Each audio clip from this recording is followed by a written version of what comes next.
Hi everyone, I just wanted to give a 30-second introduction to the Meeting House building. So Stephen, who's in the AV booth there, and myself work for New Unity and Newington Green Meeting House. If you're local, you might have seen some of the building work recently. But basically, the project that we work for is funded by the National Lottery Heritage Fund, who fund a lot of our events, including this one, which we're very grateful for. And the project is about sharing the building's radical history and radical history in the local area. That's everything. So I'll pass over to Anna and Sade. Thank you.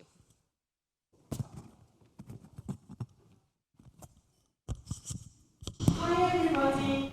My name is Anna Fearon and this is Sade English, and this is our second live Black Exchange event. We did the first event echoing. It's a little bit. Yeah, I'm just like, I can hear myself down a little bit. Do we have this? Yeah, so this is our second in-person event. We did the first event back in February. We did it on the topic of colorism, and it was really because we were able to have a really nice, open and safe space where, although we're facilitating the conversation, it is a conversation that we would like everybody to be involved in. So there will be opportunities for we'll ask if people have questions or if people would like to share their own experience. I think what it comes to our first event, where we were able, even though it was our first event, we had around 80 people who turned up. But with that, it was pre-pandemic. So obviously now everything's a little bit different. It's not the same. You can't necessarily have as much of an intimate situation in regards to having those conversations. But, you know, you just have to keep moving with it and see how it goes. But I think for this topic, we wanted to make it about the arts because with our first one, it was more personal. Obviously, as two women who are mixed race, talking about colorism, our experience is completely different in comparison to majority of the Black community. So we had to be very real with that and also state that we are not teachers. That's something I always say. We literally read Akala Natives around December. We both had such an incredible attachment to it and were discussing it so much that we recognized that we can't be the only people having these political, racial conversations. And so then we had the first event, which was us just trying to come to terms with a topic that, though we felt was somewhat difficult to converse on, especially because colorism is obviously something that, unfortunately, is a development from racism, which stems from slavery. With all of that in play, we had to definitely come to terms with conversing about it openly, but it being a safe space, rather than it being something that we were just directing and conversing about too personally, if that makes any sense. Yeah, because I think what it's about is it's really about creating community and having these critical conversations that I think a lot of us are having at home or within our own personal circles. But it's about kind of broadening the conversation. And then we always say that with Black Exchange, the purpose of having these conversations is to lead to action. So it's having these conversations so we start thinking about it and how are we implementing it in our lives and moving forward. I think because so often when we are talking about issues that impact the Black community, we are so centered on trauma, and I think it's about we have all of these things that are impacting us, but it's how in which we can move and make positive changes. That's why with Black Exchange we're so keen on having these talks, having these conversations, but then also having events and being able to benefit the community. And if we're getting funding to do a project, then we can get different creatives and people to perform. And I think it's really about broadening that community, because I think it's very much when we have Black History Month, or unfortunately when something happens like with Black Lives Matter, suddenly everybody's interested in hearing about Black stories or commissioning Black artists to make work. But it's about trying to create the spaces to facilitate and show work throughout the year and to be having these conversations continually, because we can't limit it to just 1 month of the year. But that's the thing, around October, that's when all of the black creators all of a sudden get approached, and it's as if to say your art only exists in 1 month out of the entire year. And I think that's something with us, with every opportunity that we're being given with Black Exchanges. We want to make sure that we can actually open it out so that we can introduce other creatives. So for instance, I can speak about art or painting, you can speak about film, but in regards to having dancers and opening up the different types of creators that we can include. So for instance, today we have Joel, who's a musician, and he's going to be doing performance around 8. And then we have Robia, who's also a dancer. And what will be great with the conversation overall is that we can only talk about our personal experiences. But with Joel, for instance, he's come from, I hate that terminology, established, because it's as if to say only if you've been put in systematic places such as the Tate, or if you've been featured on the radio, only then you're established, even if you've been creating for how many years.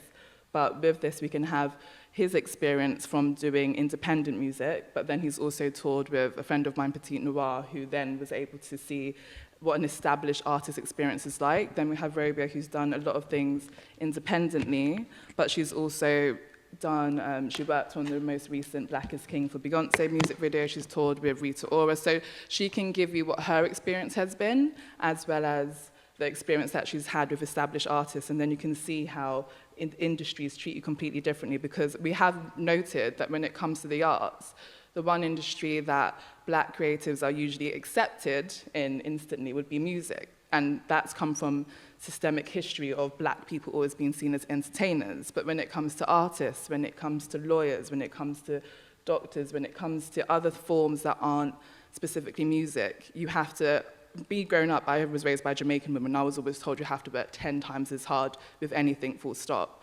But when it comes to the arts, if it's music, it's almost the okay category that you're allowed to be accepted within.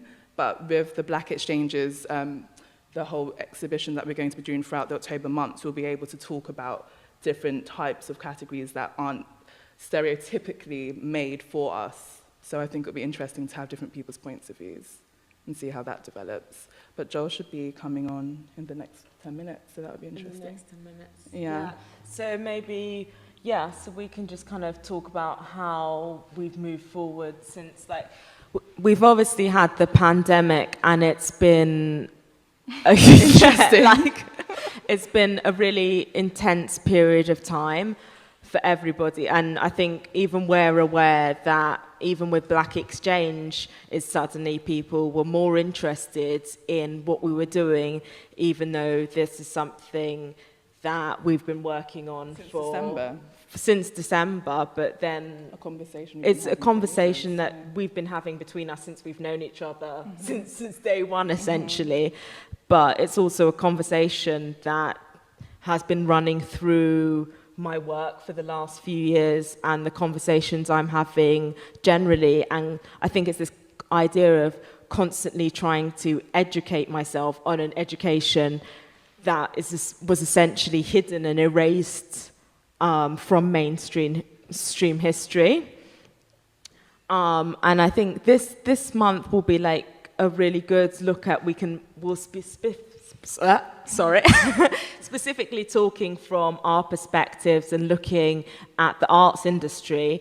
But I think arts is one way of expressing and telling our stories, but the Black Exchange is wider than just the arts. This is just one aspect of things we will be exploring. I think what's interesting, though, is during the pandemic, how artists all had to individually then navigate their own, still trying to make an income, still trying to have your work put out there. Like, for instance, with me, I did an exhibition post-pandemic. So though I did my exhibition at Bath's Gallery in Hackney, those paintings it ended up becoming my response to the Black Lives Matter protests that were evolving, because of course we all can't ignore what happened with the George Floyd situation in America. But with that, it's as if people then begun to want to speak up about Black Lives Matter, even though it's not something that just begun. Civil rights has not ended, it's just a continuation of civil rights movement. So I think everyone had their own way of expressing that, and some people actually just had to go inwards and not put anything out, because it was traumatic to be seeing this constant visual trauma that has just become so normalized, seeing black people being killed and being put all over the place that you can't ignore it. Everyone had their own medium. Some people did it with music, some people did it with word, poetry, and I did it with painting. So everyone has their own way, and I think what's beautiful about Black Exchange is that we're trying to make sure that we platform everyone's experience, but it doesn't always have to come from the aftermath of witnessing trauma. I think what's going to be beautiful with Robia's performance is that it's just a simple expression of how she feels in regards to the music and it being a positive output rather than just because it's Black History Month, it doesn't now mean that everything has to be a response to Black Lives Matter or a response to seeing a continuation of trauma put out there. I think this concept of we can only talk about blackness as Black people, we can speak about everything, because this concept of always having to try to fight to state that we are human, we are experiencing so many other things that doesn't have to be a response to the trauma that we're being forced onto us from the media. And I think with Black Exchanges, though we will touch base on these things, we need to make sure that that's not our main focus and we put out there an output that is not a stereotypical representation, you know? I think we'll see how that goes from there. Yeah, I think, yeah, when we talk about the word representation in itself, that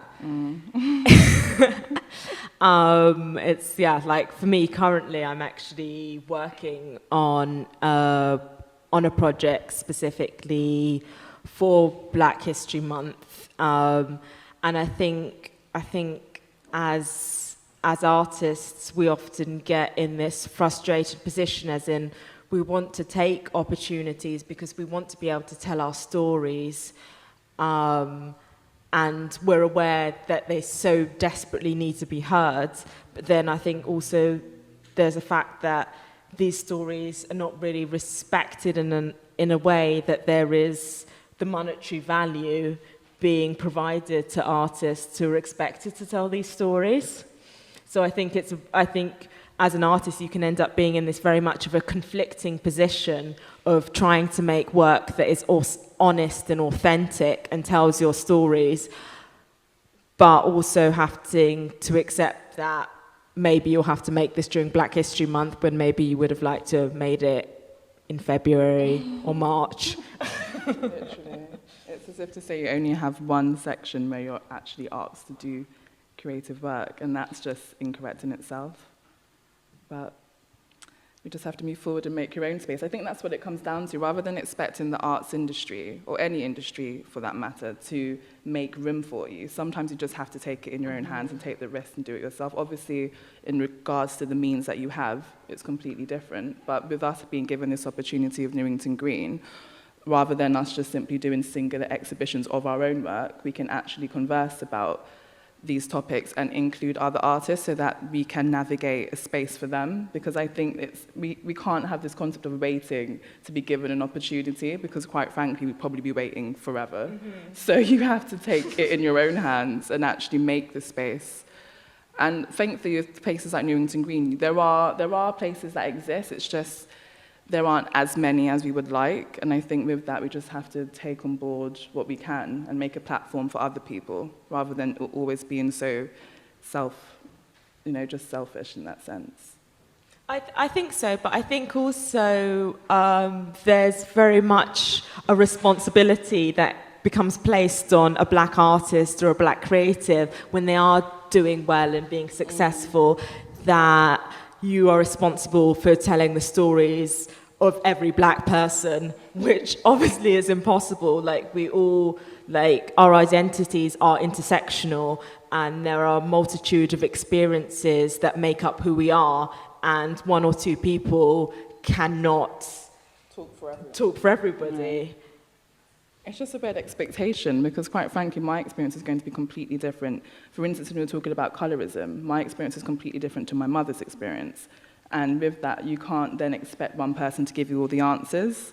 And I think that's what happens. And when you have a Black person, especially, who's become established within the arts, within any industry, people then assume that that person now is a voice for everyone. But quite frankly, everyone's just trying to survive and to live, and to have that much pressure on one person just simply isn't fair. And I think it's very interesting. I think we have this kind of generational thing where we've got our parents and the generation before who were still becoming the first black person to do this or to do that. And we're still in the same position today. And it's like, I think we're still kind of stuck in that kind of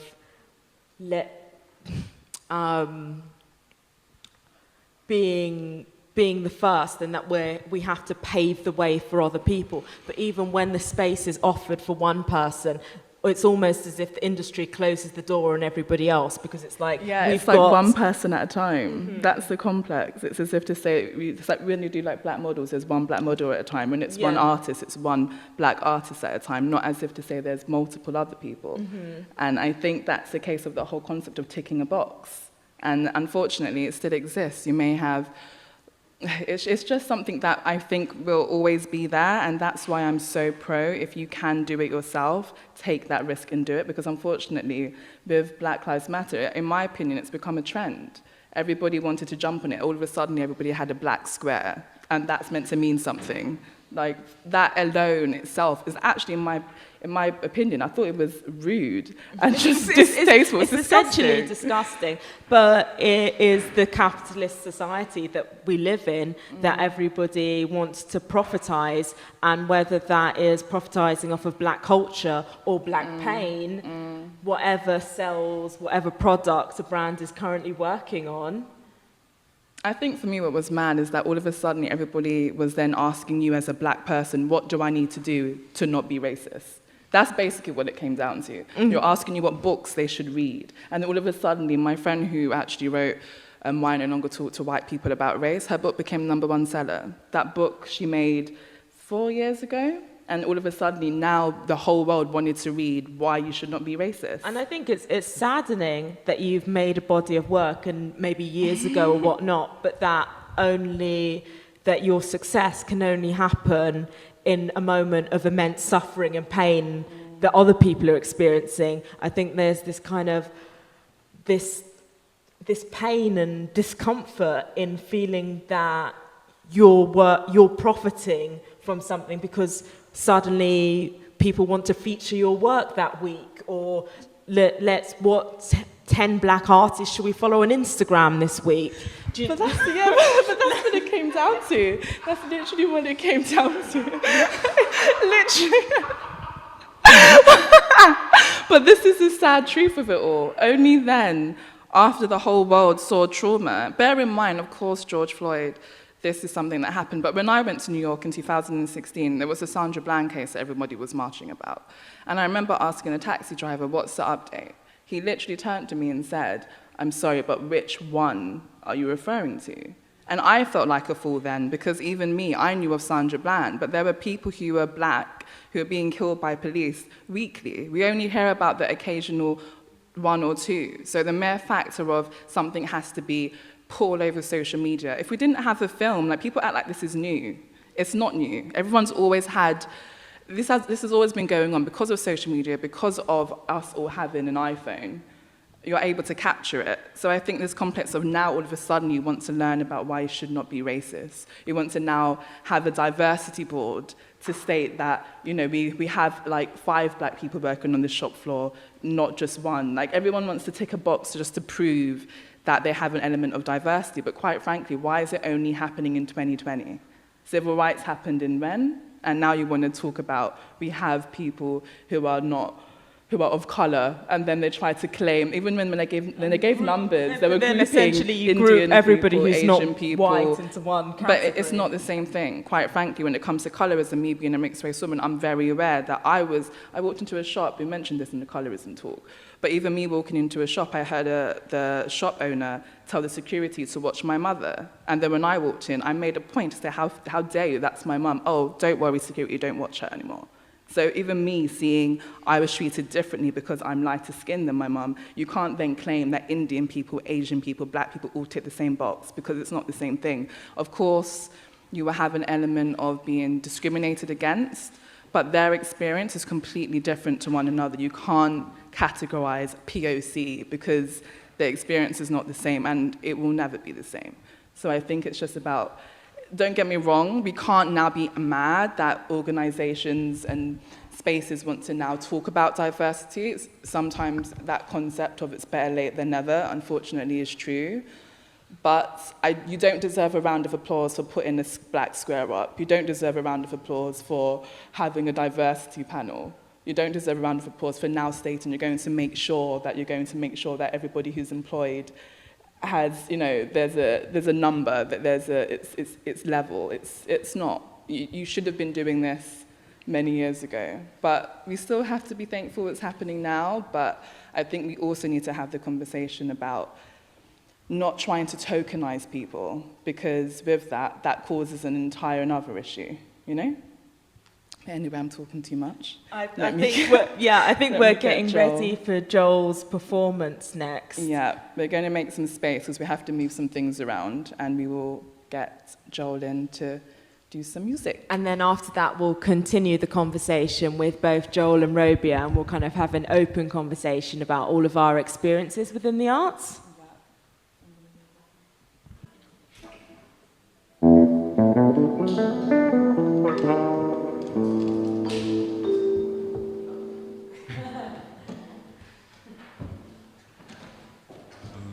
Hello, can you hear me? Yes. Hello, Joel. Where's Sade? It is Joel, not Joel, just to clarify that. And first of all, I would just like to say thank you to Anna, Sade, and the Meeting House for having us. We'll start with a segment from Crimson, the latest EP that was released early this year. And I hope you'll enjoy it. Thank you.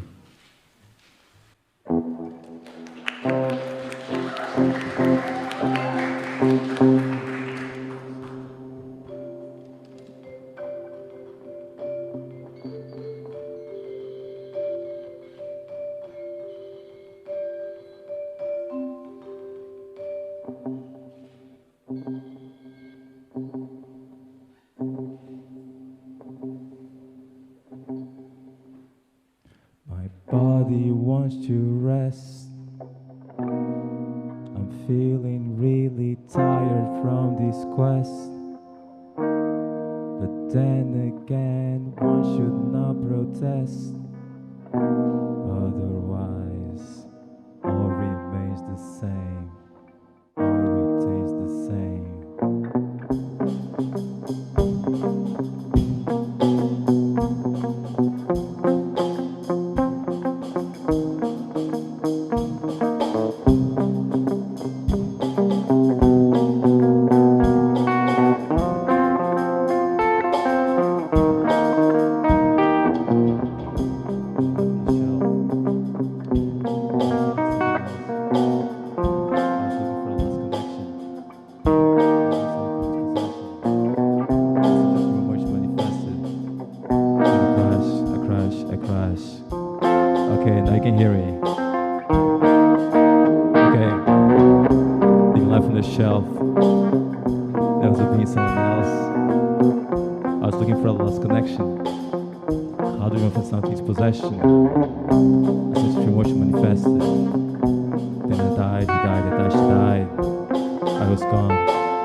you.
Let it go, let it grow inside of you.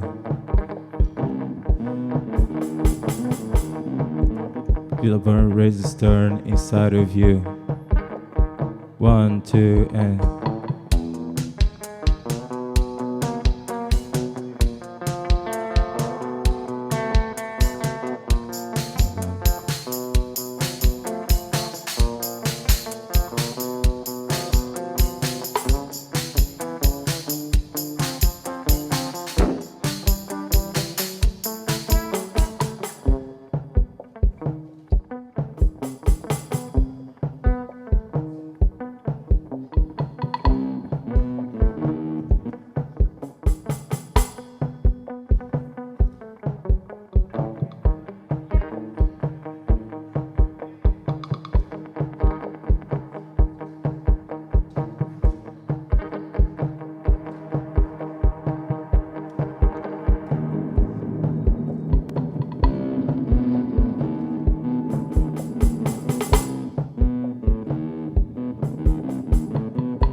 let it go, let it grow inside of you.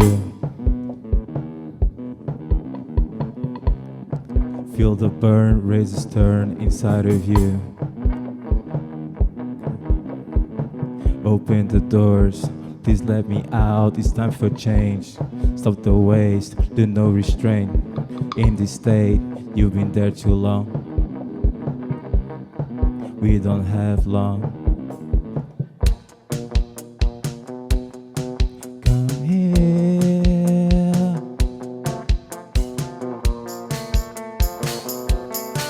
Come here,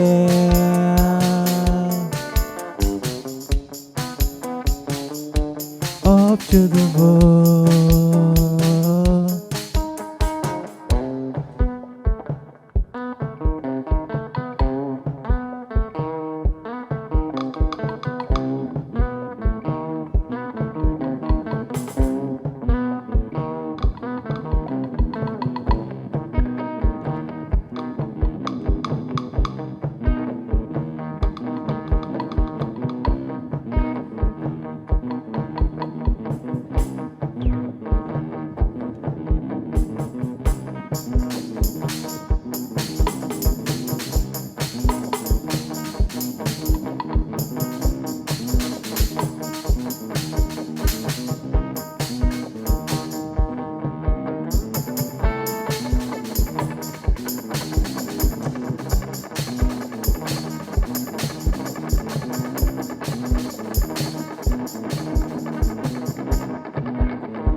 Go outside.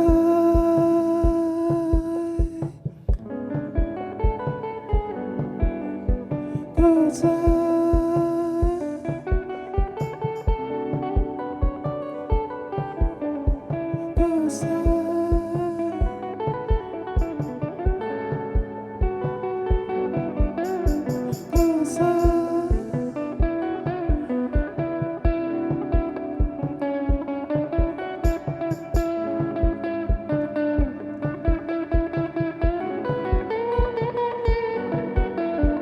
Go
outside.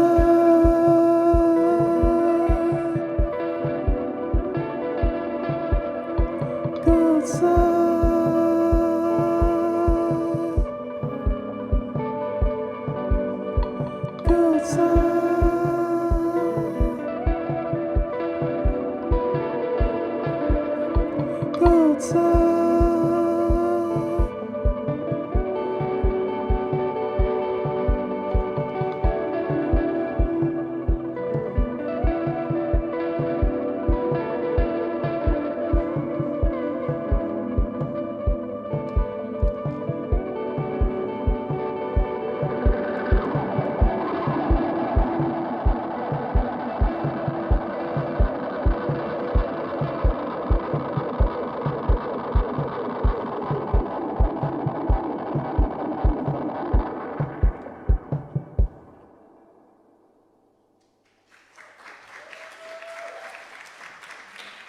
Thank you.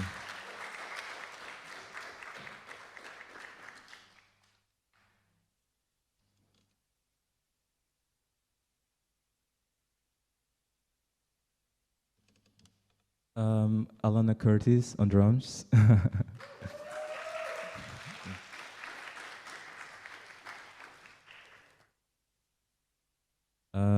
We're up to our last song now, and it is entitled I Feel, which was a summary, in a way, of the journey that I was trying to tell within my latest project, which was an exploration on my emotions, in a way.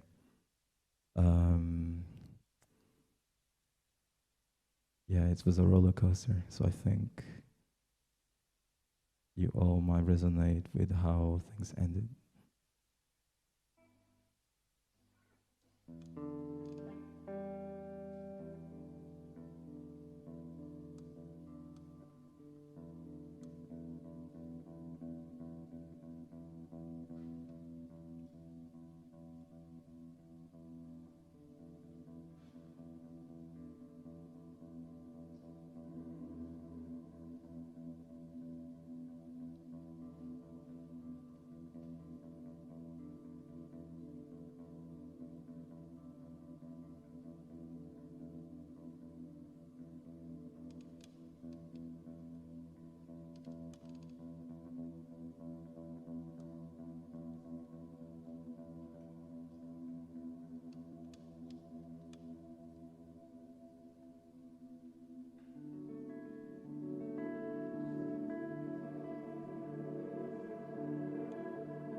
Thank you all. I'm Joel Gumbe. Pleasure. Right, babes? Well gone, babes.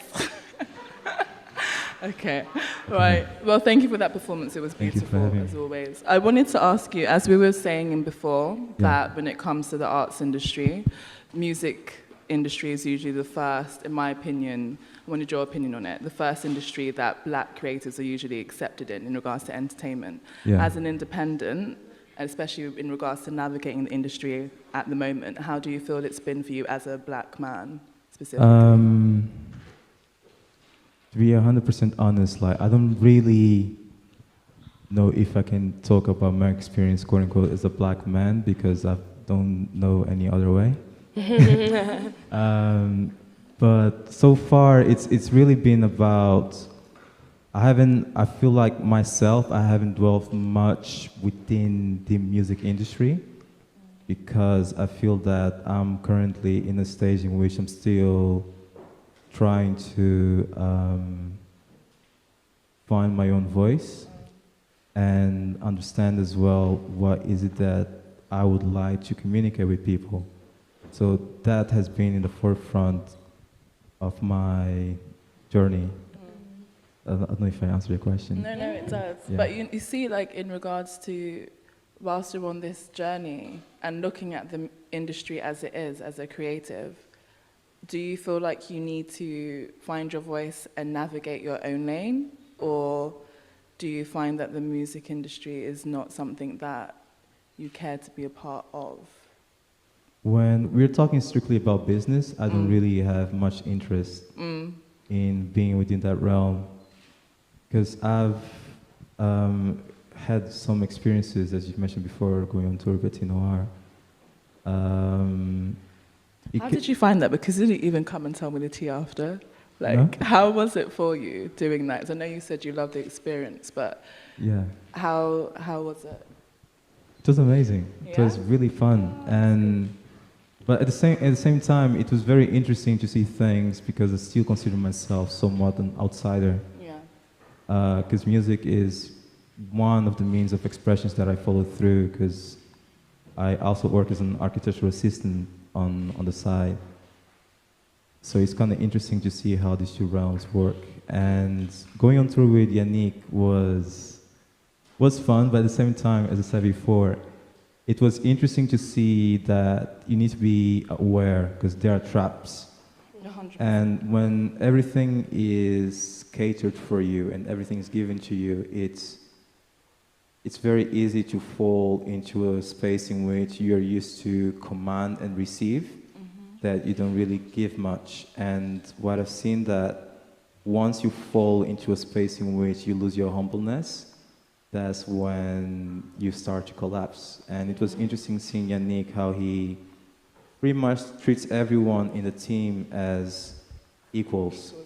And there's no hierarchy in when you're talking to him. It really comes from a space of friendship, which makes things fun and intimate. And yeah, it was a really, really good experience to be part of. I'm super glad. Yeah, How thank you. have you felt in regards to working? Sorry, how have you felt in regards to working with the music industry? Because obviously, if yours is dance, so it's a completely different realm, but yet it's still a part of it. Yeah. Hi guys, welcome today. Hi. So yeah, dance. It's a bit different, but I've never so much been interested in being a commercial dancer or enjoying kind of being on a platform behind an artist. However, I like more things like this, independent things where I can just share whatever I'm feeling that day, basically. However, like Sade said, I did a tour last year with Rita Ora, and that was the first time that I kind of was like, okay, I'm out here. What does this feel like? And in regards to, I'm mixed, of course, and in regards to my agent, which again, I wasn't interested in, but we just became friends, and then he was like, fancy dancing for Rita, and I was like, all right, cool, let's do it. Let's make the money. Yeah, you gotta get it. But in regards to my agent, he's quite open and eclectic with ethnic groups too. So actually, the tour was 6 dancers and there were only 2 white people on the tour. So I didn't get to experience being a minority in that, and I think because I've waited quite long to do commercial work and things are changing, I felt like we had more of a voice and a standpoint. So I think, that was one thing in the industry. I've done videos and other, gigs. But like Joel said, there are traps and there are things that will get you. And you will feel like, even walking into an audition and having, a choreographer come through and just saying, 1, 2, 3, 4, 5, you're all cut. And we haven't even done anything yet. It's like, that's a trap to me, because it's like, actually, I just want to dance because I love to dance, and you haven't even seen me dance yet, so where's that coming from?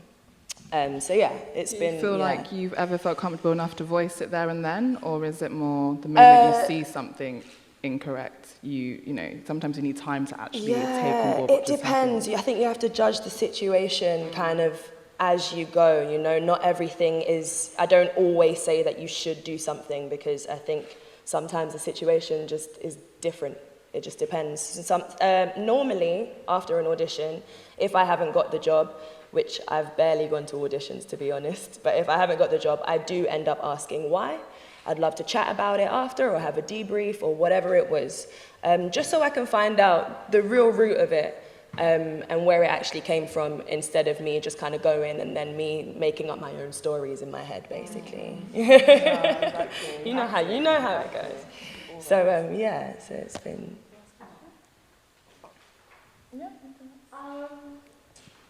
So I guess obviously music and dance are kind of intrinsically linked, and you kind of mentioned upon how it was almost aesthetics based on why in which people were being chosen for a job because you hadn't got a chance to perform yet. Absolutely. So do you kind of feel like there is this, but then I think also we can talk about issues of race, but then there is also colorism, and there also is a multitude, and specifically being a female as well, you're being judged constantly on your body as well.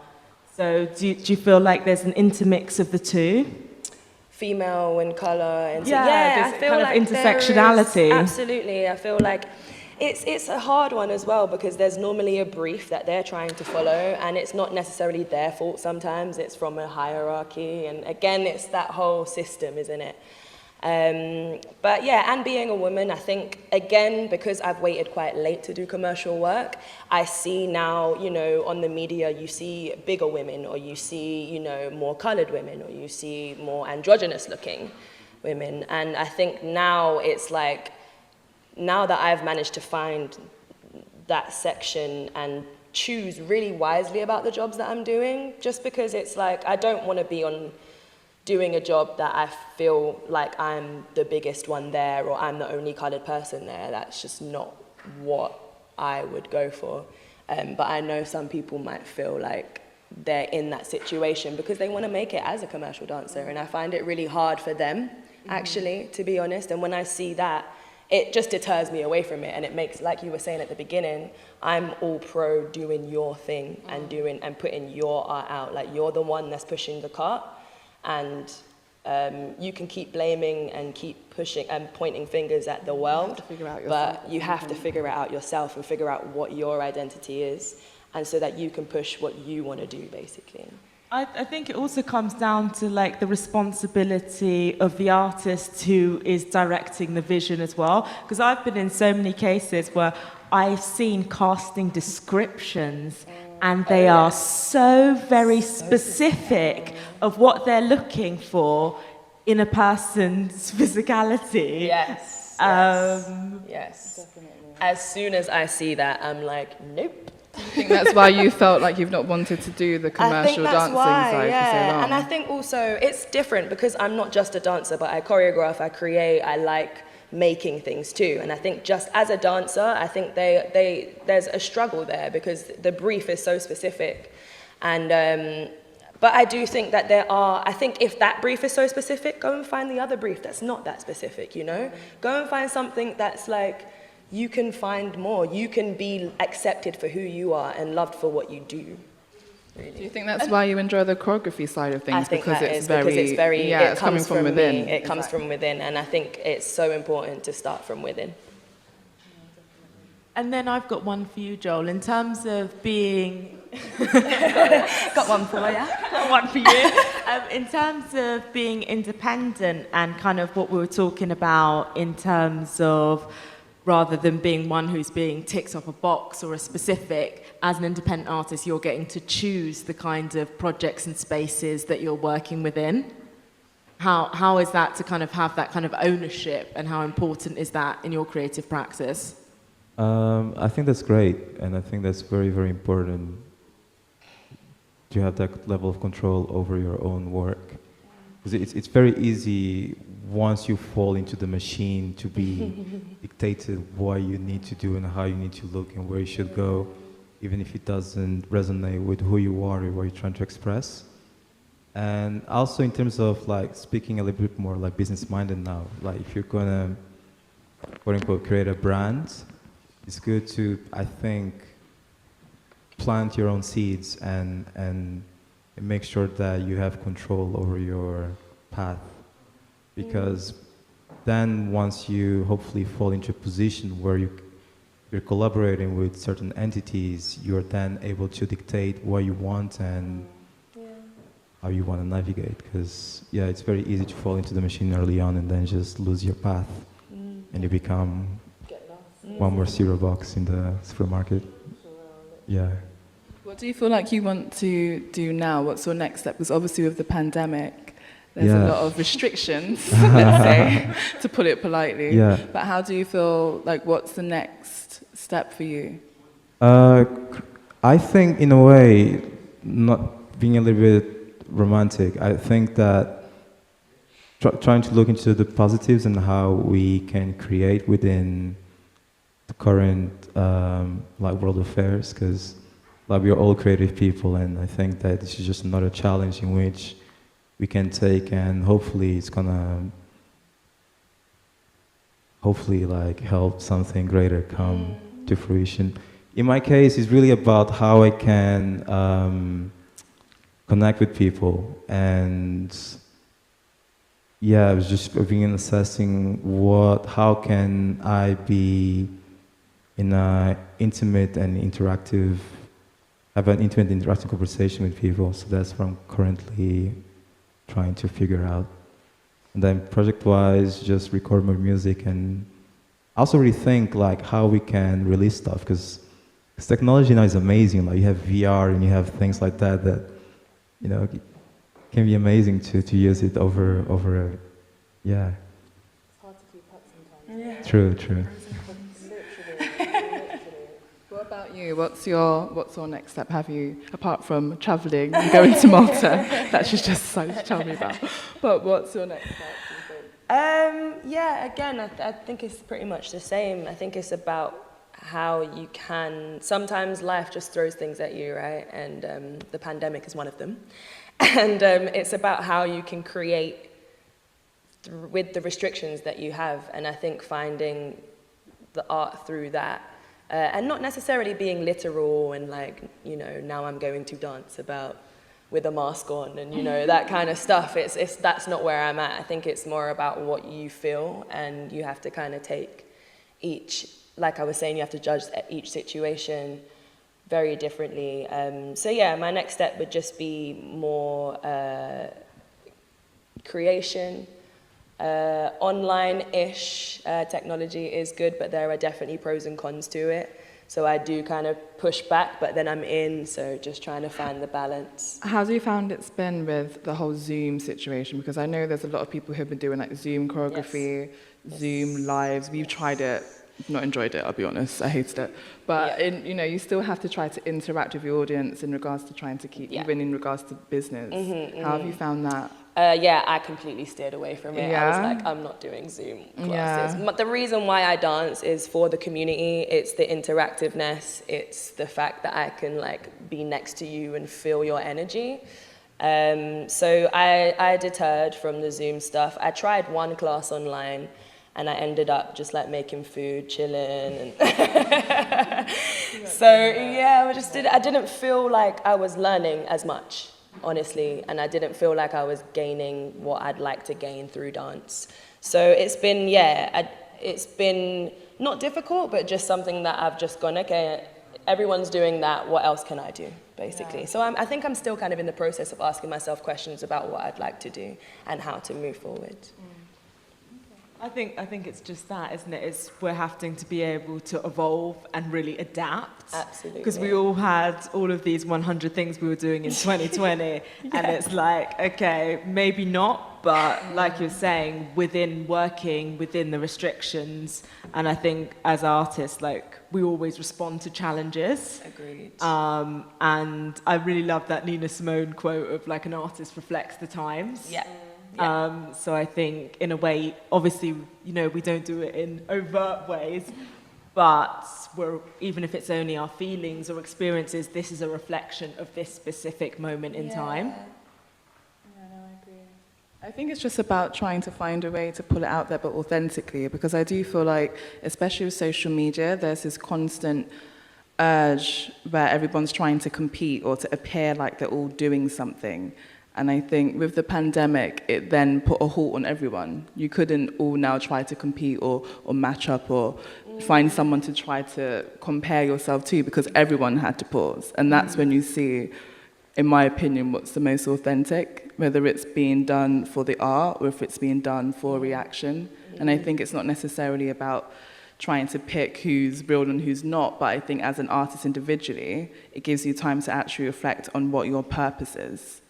Because for some people, especially for instance like commercial art, in terms of artists in my experience, commercial art it's like clothing, it's mass production, it's just putting something out for the sake of making money. But if you're doing something that's abstract art, or it's, you know, avant-garde clothing, it becomes wearable art, so it actually has to come from feeling and emotion. And I think people then started to navigate as to what's actually important to them, rather than doing something for the sake of clout or hype or all these crap terms that exist. But at that point, where are you going? London Fashion Week doesn't exist, so who are you grabbing clothes from to appear like you're this? People then have to genuinely reflect within themselves.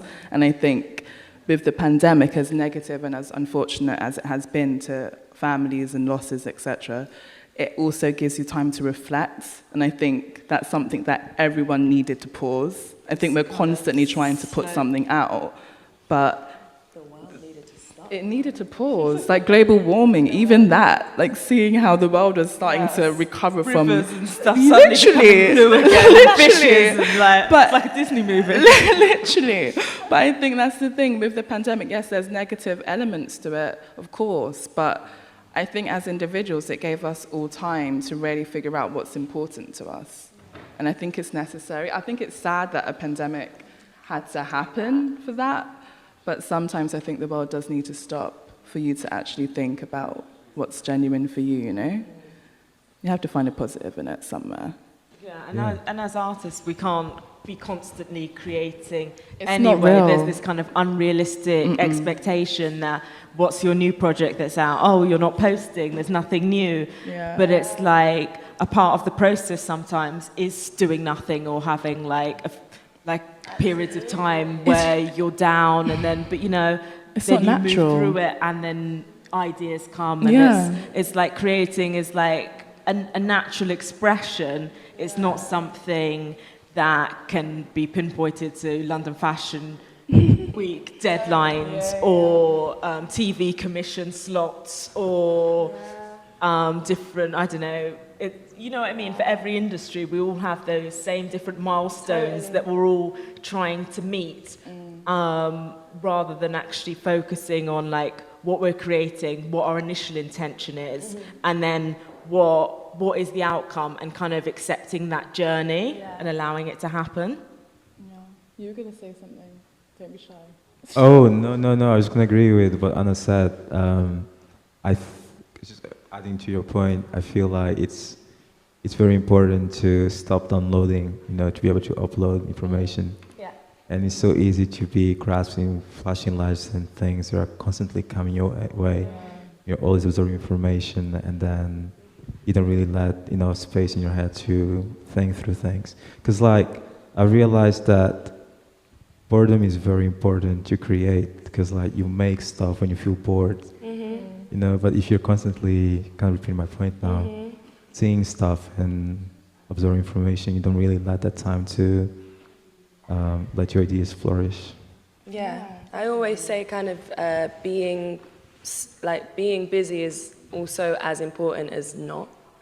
And just being still can generate some beautiful things that you would have never expected. And I think, like with social media, there's a lot of people, you can feel the difference, you know? There's a lot of people that just need validation. And then there's people that are just like, I just want to put my art out. So you can really sense that. And I think stopping is super important as well. But I think what's quite interesting is I think what's become so important for social media for our generation, and also specifically for a lot of black creatives, is because there is not the spaces and institutions and whatnot, there's become now such an importance in showcasing yourself through social media, because that is the one place you're in charge of, that is your platform, you don't have to be given it, you know? So I think there is this kind of duality of wanting to step back from it, but being aware that if there isn't another space for you, where is your output to show your work?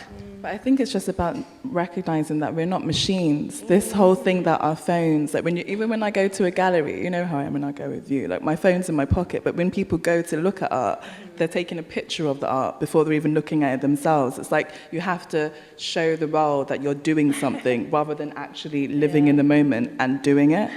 And that, I think, is what's sad, because with social media, it's great. It's allowing the world to recognize the injustices that are happening, because without the video proof, people can say it didn't happen. But in regards to actually living in the moment, we're looking at the machine and then we're almost becoming machines. We're reflecting the thing that's in our hands, because we're trying to portray that we're constantly, as technology is evolving, we're having to then show that we're constantly putting something out just so that we can almost be alive.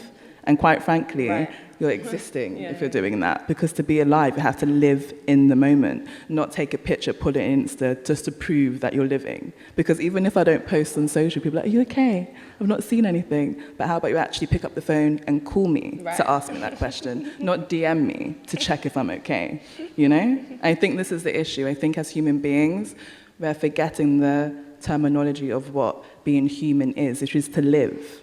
You know, not exist. And I think with social media and technology and everything that's being bombarded in our faces, we're forgetting the simple pleasures in life. And only when a pandemic hits do people recognize that you can actually sit with a friend and talk and actually just enjoy that moment, rather than go and enjoy the moment, but take a picture rather than even interacting with the person next to you.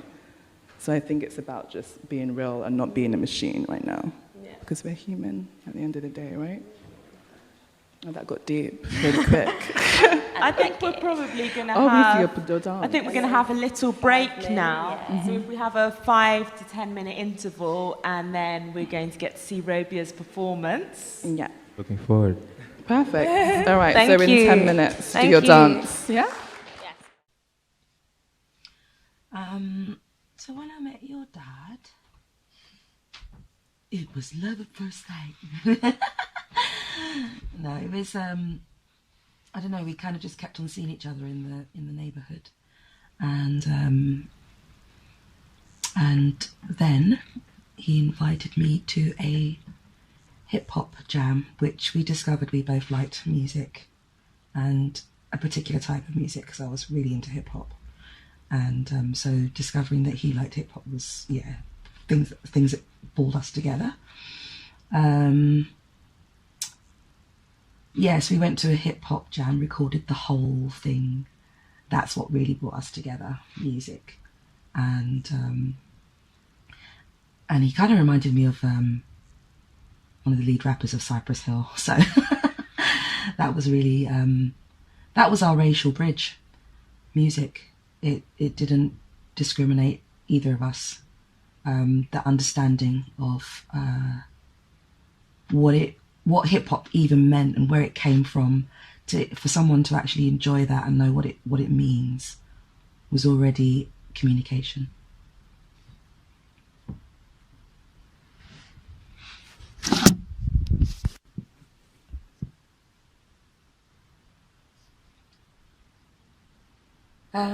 Well, to be honest,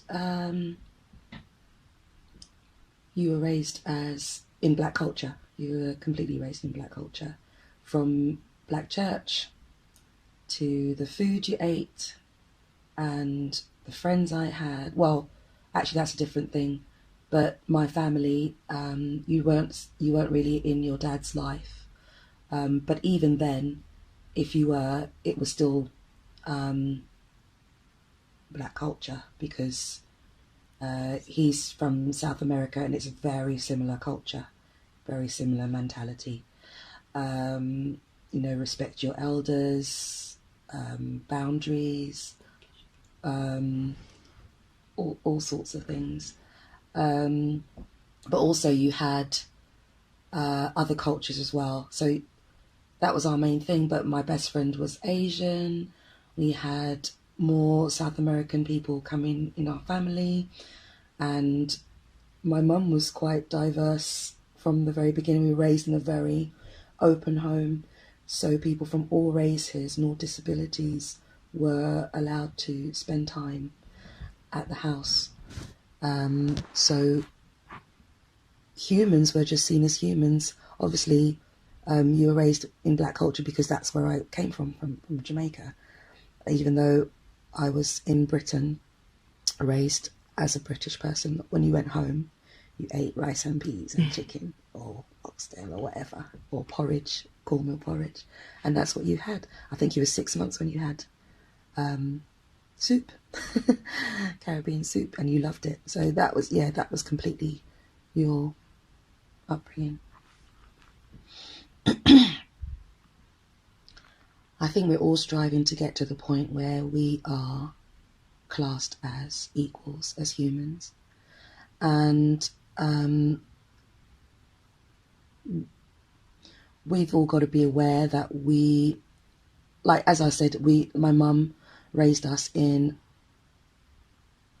a home that accepted all races, all abilities. So for me, moving forward is inclusivity. If you're black, include. If you're white, include. If you're Asian, include. If you're Chinese, include. Any race, include, because that's how we're going to learn from each other. That's how we're going to be open. That's how we're going to discover who we truly are. Like, yes, there is our history, and we must enjoy that and enjoy our culture and be a part of that. And I think opening up to other cultures and other ways of doing things is really, really important to understand moving forward in the creative industry. That's what we have to do is be inclusive. That's the only way I can see us moving forward, and we are beginning to in this way. Love you. Love you too so much.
Glow, and with the sound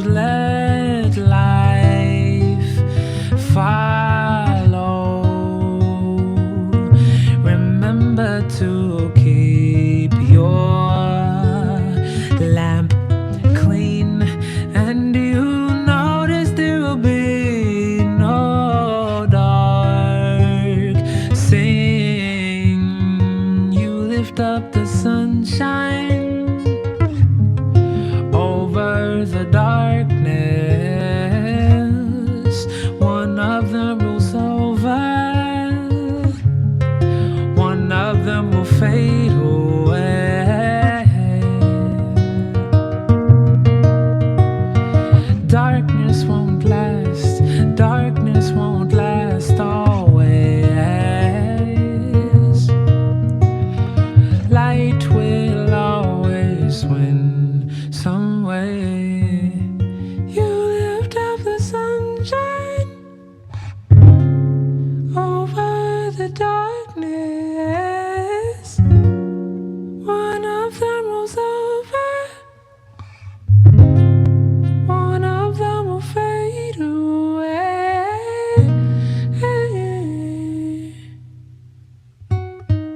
Darkness won't last, darkness won't last always. Light will always win.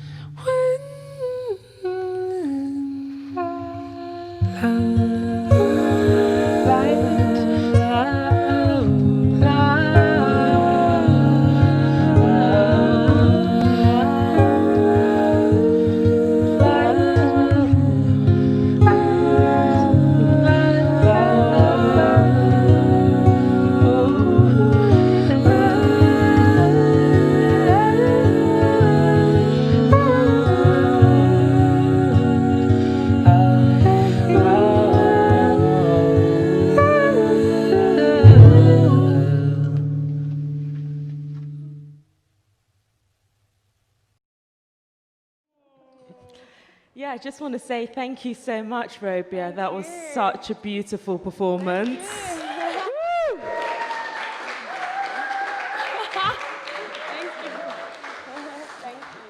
I think we've really finished on a real high note. So it's an incredible way to kind of close up our first Black Exchange event of our takeover here at Newington Green for Black History Month. I think that's essentially really what we're about as Black Exchange.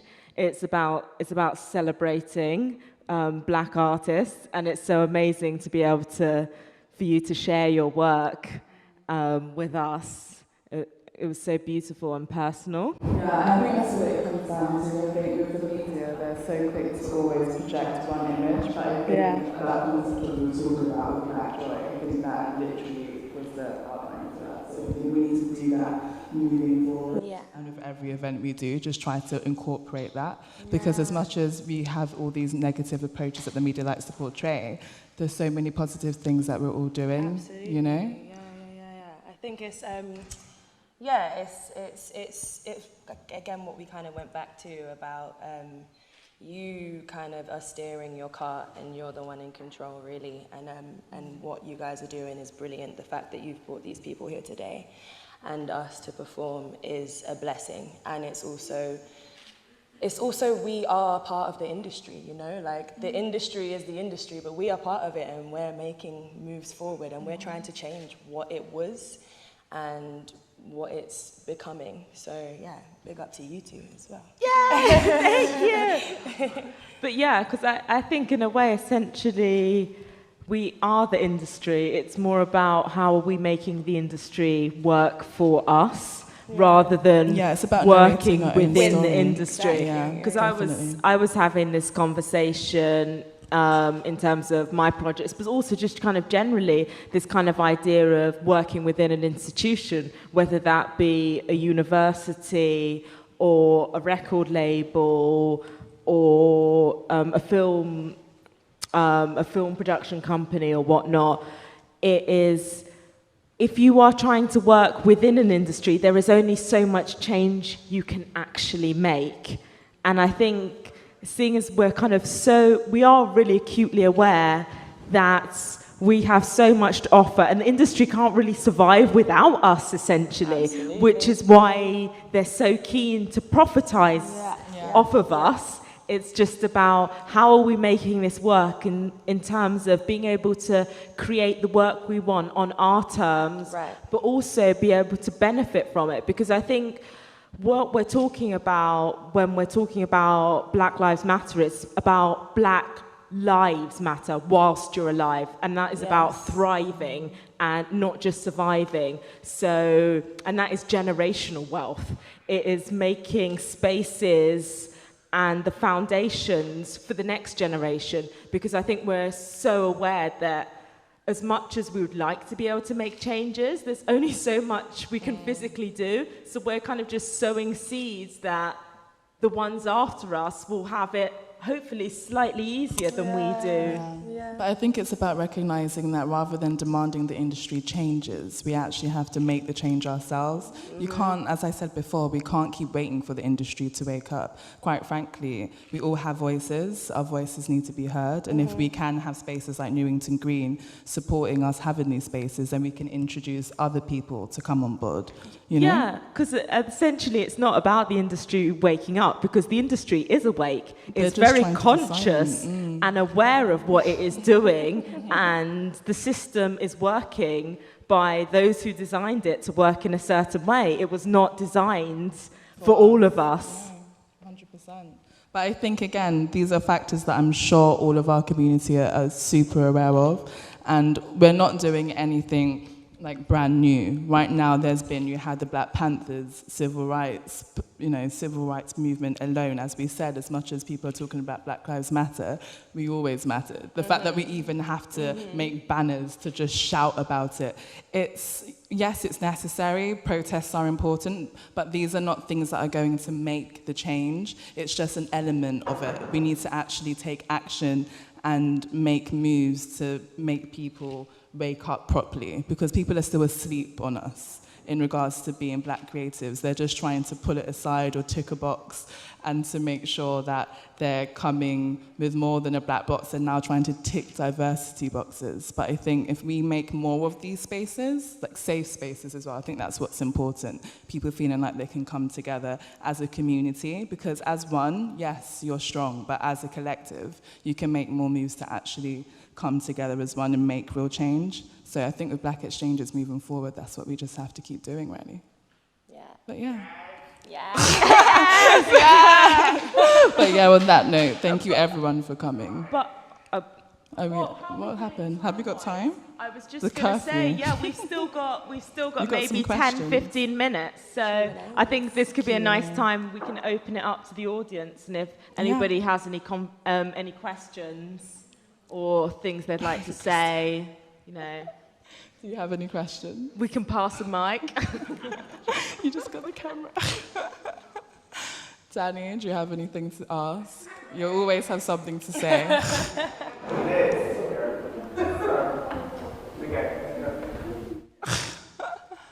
So, if I'm Black and also white, how do I get onto this?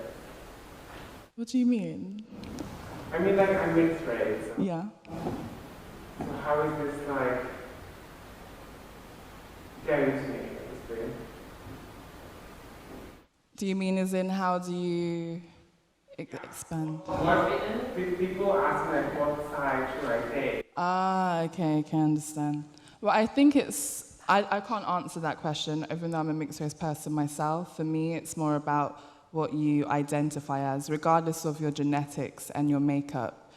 You know, in regards to how you were raised, I think it's about knowing what your cultural identity is. And nobody should be able to dictate to you whether or not you should take sides, because being part white, being part Indian, being whatever mix or race you are, that's an element of you, but it's not only your identity. There's so many different aspects as to who you are. So taking sides is not, you don't have to take sides. You should be proud of both and embrace that. And if anybody asks you to take sides, just tell them to be silent. Basically. That's what I would say. Is there any other questions? Anyone have anything to ask? Or anybody have any questions specifically about the arts, or in terms of any projects or anything anybody else is working on? Have we got any other creatives in the building? The Black Lives Matter movement, are you seeing a golden age or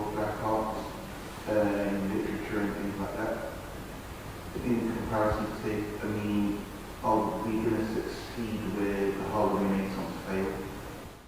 Oh, it's like I've kind of heard this kind of idea of the Renaissance being thrown around. I guess obviously every period of time we've got significant historical events that are taking place that impacts you so profoundly, and as artists you can't avoid reflecting that in some way within your practice.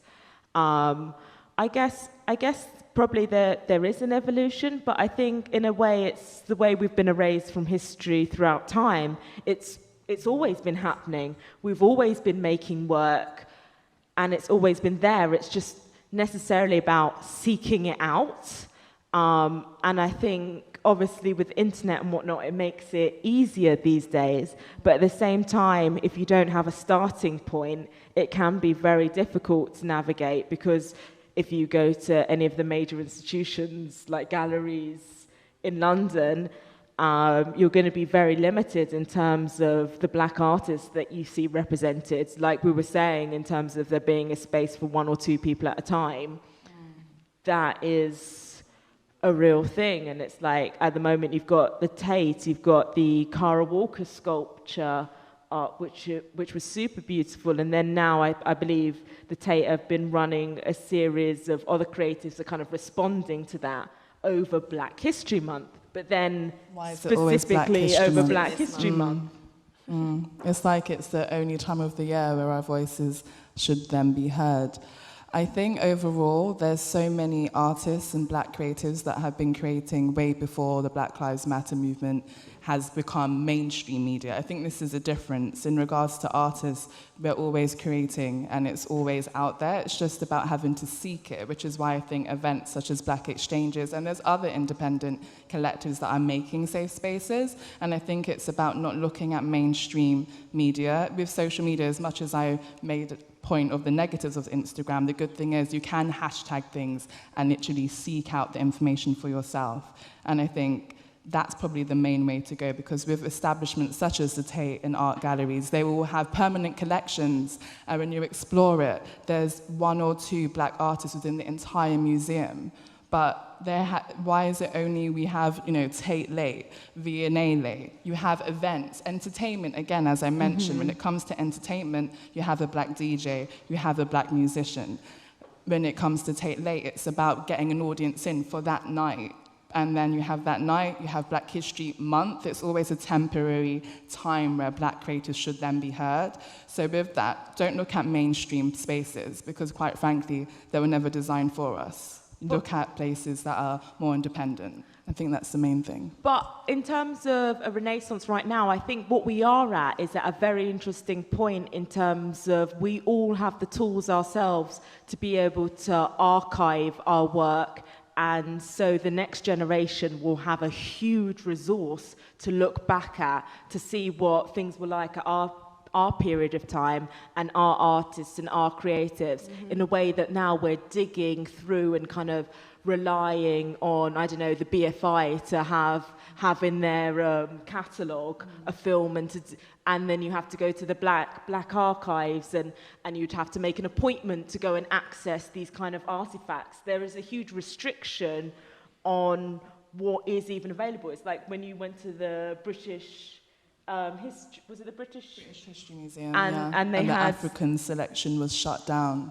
It was closed for that week, and when I asked as to why, they said we don't have enough staff, but yet in the entire museum there was staff everywhere, but not the African section. So, things don't happen by accident. Certain things, unfortunately, they're designed that way to prevent you from actually wanting to know your history. And I think that's also another thing when it comes to the educational system. It's an establishment that doesn't teach you of your history. The only history we're told of is Martin Luther King. Rosa Parks was a tired old woman, yet she was doing pro-black activist things way before she decided to say no from not removing herself from a seat. So I think don't just take on board what the educational system puts there for you, because you will never hear things such as the Namibia genocide, medical apartheid. Namibia genocide is something that happened way before Jewish and Nazis. It happened in Africa. But even I learned that through my mother, who was a teacher. And though I recognize the privilege of that, of having a woman who was educated to be able to pass that information on, not everybody does. So rather than keeping that information, sharing it, and not taking on board what the educational history books are putting out there for you, questioning them. And if they don't like you questioning them, move forward. Maybe like Black Sunday school, I was always enforced to go into one. I think every Black child, or every child full stop, should learn about history that's not only their own, because quite frankly, Black history is world history, you know? And I think it's also like, it's really important to value the history we have today. It's taking advantage of our parents or grandparents and holding on to that history. Like documenting those oral stories. Yeah. It's like, we have such a huge resource of history right now. It's making sure that we are holding on to it so it doesn't get erased like so much did before it. I would say to your question as well that change is the only thing that remains constant, I think. And I think in every generation there's always a big something that happens. Or if it's not one thing, there's many things that happen. And I think we are also creating history. And I think that that's the beauty of it. And I think there's always something that's going to happen in each generation. We evolve, we move, you know. We just keep going, and I think, yeah, there is always going to be a big evolution, and things are going to be thrown in there, and we are creating history right now as we go, as we speak. Hi. Oh yeah. I'm just wondering, how do you grapple with the contradiction of being people of colour and in entertainment, whether it be creative or the arts? How do you grapple with that? I guess for me personally, for my practice, like I'm a photographer and I've recently started getting into filmmaking. I remember very early on when I started doing photography, predominantly fashion photography. At that point in time, you'd go to a model agency and you'd want to test some models, and there weren't any Black models available, or there would be one and they would be booked on a job. And I think that has very much changed. So I think when it's front-facing, in terms of almost as if when we're being used as props for diversity, I think what's really hard is when you're trying to have ownership and author your own projects, and to have Black voices, not just Black faces, essentially. I'm struggling. I seem to get a lot more work at Black History Month than I do throughout the rest of the year. I guess because my work kind of predominantly talks about Blackness and queerness. So yeah, that and Pride are good months for me. But I think it's unfortunate, but I think sometimes you have to kind of take those opportunities in the hope that you're sowing seeds for broader opportunities that you can continue telling your stories, because even though you might find it frustrating that you have to do it in this specific moment, they need to be told. So I think it's a weight and a responsibility being a Black artist and trying to tell your experience and make the kinds of work you want to make, and to try and make money. Yeah. I think that's the thing. For me personally, I began doing fashion design, and then I stemmed into doing arts and visual arts. So I'm very independent. Everything I've done, I've always self-funded. I've never waited. I think that's the main thing. I can't sit here and wait to be given an opportunity. I can't wait until an established gallery decides to put my work in. Instead, I have to go out, pay for a gallery, or hire a gallery, or connect. I think it's just about using your voice, creating work, regardless of whether or not you have a space to put it in, and just using the platforms that we have, social media, and just sharing it amongst your community, because I feel like if you wait for things to be given to you, you might be waiting a long time, unfortunately, because as the industries are, whether it's art, whether it's dance, whether it's photography, the concept of even being given more work during Black History Month or Pride, that's, yes, you have to pay your bills, but it's disgusting. It will genuinely, as an individual, let alone as a creative, it will, you know, even when it hurts your soul. It hurts your soul. And in terms of, especially when we talk about mental health with the Black community, it's something that is very taboo. It's just, no, life is hard. The world may have not been designed for us. You deal with it. But that alone, you know, it's something that you're having to deal with and face as an individual before you can even express that through your art. So I think the main objective as an artist, especially personally, is about creating your work, doing it authentically, and navigating your own lane. Like that concept of trying to join the whole seat at the table, start singing Solange. But anyway, you can't wait for the seat. You have to make your own table. And I think if we all do that and introduce other people who are also on that same path as you, sooner or later the table will become so big with so many other seats that unfortunately as establishments will have to join because they're going to be able to take notice. So for me, I've been doing it independently since I left doing a 2-year foundation because my tutor didn't understand my work. But then the director of London College of Fashion ignored my tutor and put my work in, and I was the first person doing a foundation degree that was featured in the press day show. But if I had listened to that tutor who told me instead you should give up and do modeling, maybe I wouldn't be here now, you know? So it's about ignoring what certain people may have dictated to you and instead just trying to find the strength to just continue on and ignore, not taking on board what established people may say, because unfortunately, there's only so much you can take from someone, in my opinion, who doesn't look like you, because they will never truly understand your experience. You can understand to a certain degree, but if they haven't lived your life, the way you navigate the arts industry is going to be completely different to theirs. So I think taking the risk, though it's scary, you only live once, so you have to try. That's my objective anyway. Yeah, I absolutely agree. I think dive in head first. If you can't find it somewhere, there's so many other avenues. The world is huge. And we can spend time trying to just focus on one avenue and cussing people down the whole time. But that's a bit long, to be honest. And that causes a lot of anger, and it's tiresome, and it causes mental health issues. And these are the problems that I see. I see a lot of anger and hate towards each other at the moment, and hence why tonight my performance was about the sunshine and bringing in that positive-esque, because all I'm trying to do is just dive head first into something where it's like, okay, if I can't grapple with you, I'm going to be over here and I'm going to get mass over here, and then your business might frail because I'm over here building my empire. So yeah, I think it's just more about, you, instead of you standing there and telling them what they should be doing, I think you need to revert it back in and start within and tell yourself what you should be doing, basically, more so. Good question. Thank you. I think maybe we might have time for one more question if anybody has anything.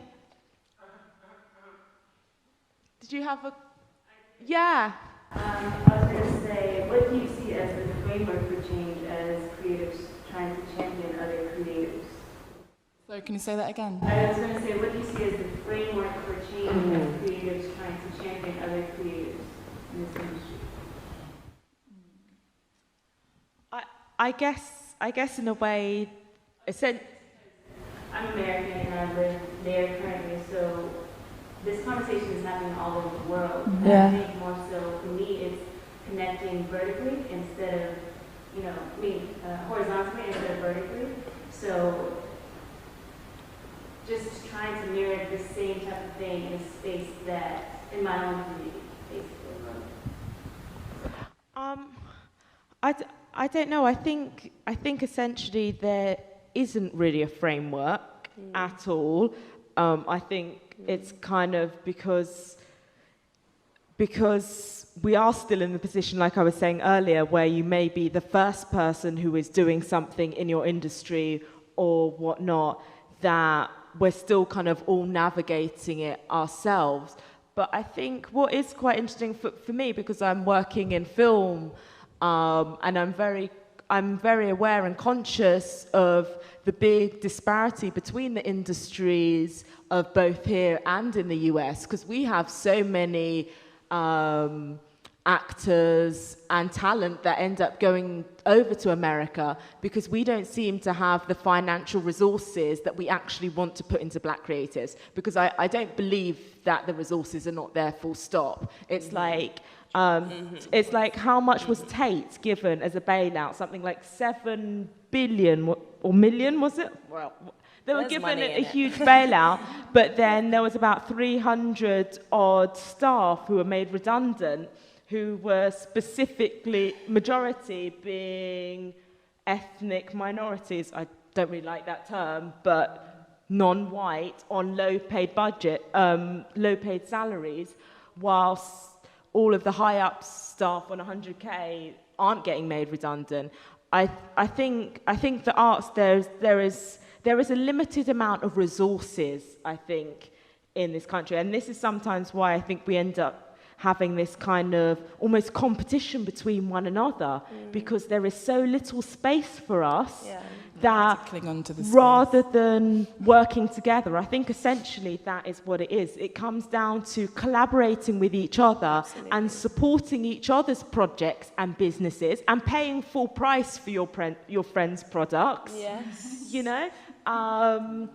In order so we can build up ourselves and each other. And it's like, if you have an opportunity, like, who can you bring along with you? It's like, I'm trying to crew up my team at the moment, and I'm trying to get an all-black crew for my film.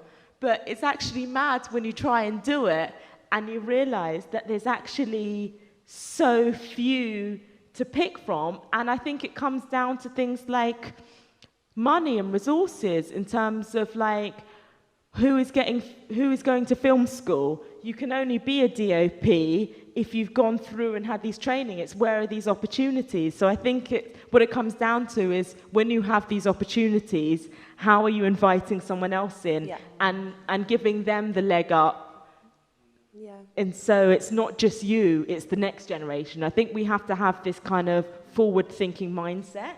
I think it's about helping one another, because you can't wait on the industries to help us. That's what it comes down to. Like you said, it's about, as a collective, trying to all evolve to be better as one rather than one individual. Because quite frankly, you work better as a collective and as a community rather than one individual.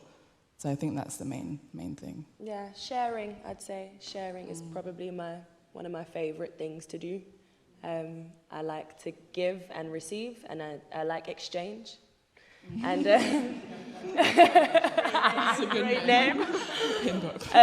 Which is, that's what it is. I think that if there is a framework, which I think the framework can be bent and manipulated into whatever you'd like it to be, I'd say that sharing and exchanging is definitely a big part of building each other up, and including and learning from each other and learning all parts of the world and people and all of that. So share. I think we've left it. We finished on a really beautiful note. We've got a few more events coming up at Newington Green for the rest of this month. So next week, on the 9th, we have another talk. This month we'll be focusing on the arts, so it will be a continuation of our experiences within the industry, as well as speaking with other people. And then on the 16th, we have an evening of film screenings, Identity Across the Diaspora, which will look at a variety of different contemporary filmmakers from different backgrounds exploring identity. And then we close on the 31st with a final talk. Yeah, so we're going to put all of the information out there on those favourite apps such as social media, but we do have some flyers around that have our next event, so feel free to come through to the next one. So thank you for coming. Thank you so much.